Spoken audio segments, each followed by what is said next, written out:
To have a say in future videos, consider donating to my Patreon. It starts at $2 at the top link in the description down below. Thanks again, and let's get into it. In The Rise of Skywalker, we see Palpatine absorb the power of Kylo Ren and Rey, as it rejuvenates his power in the dark side and even de-ages him. Palpatine states that the power of the dyad has been unseen for generations, and that the life force of their bond is enough power to restore the one true Emperor. This comes from the Rise of Skywalker novelization.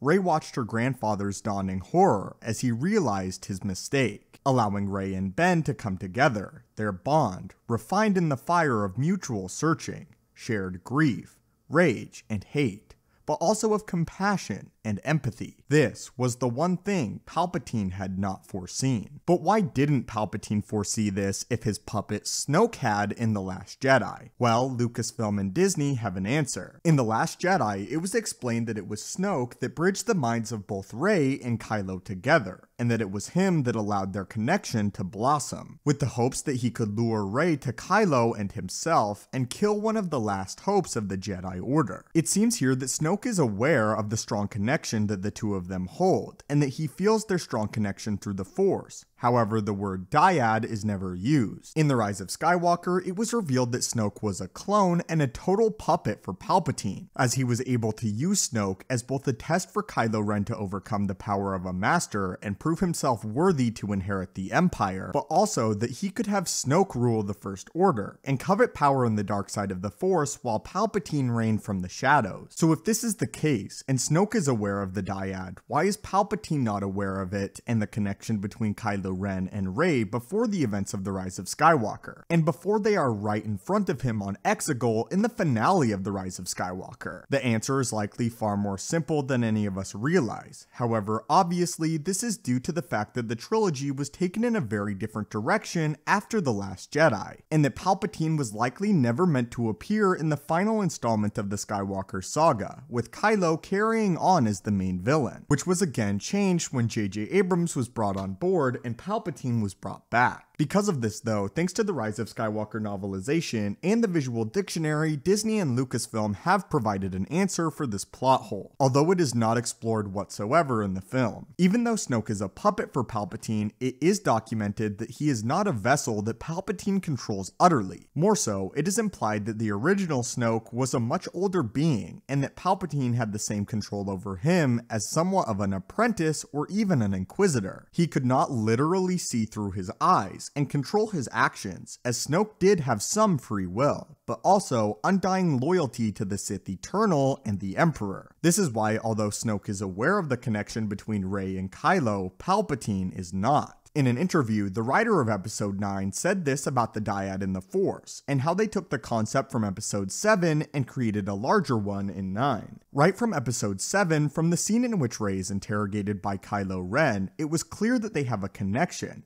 that they can understand each other, that they can literally read each other's minds. They're made uncomfortable by it, and yet they're both drawn to each other. What we wanted to do was complicate that and say, actually, their connection is even deeper. We began talking about them as a mythic concept, which in Joseph Campbell, which is the mythic dyad, that they're two parts of the same whole. But that is how Lucasfilm has decided to explain away this plot hole from The Last Jedi to The Rise of Skywalker, and having Palpatine be less aware of the dyad in the Force that Rey and Kylo share, a dyad that ultimately contributed to his defeat. But what are your thoughts on this, and the idea that Snoke is not a literal vessel that Palpatine controls, rather again somewhat of an apprentice with undying loyalty to the Emperor? Do you think that this makes sense for the plot hole, or do you consider this a loss? As always, my friends, thank you so much for watching. Again, consider donating to the Patreon at the top link in the description down below. May the Force be with you, and have a great day.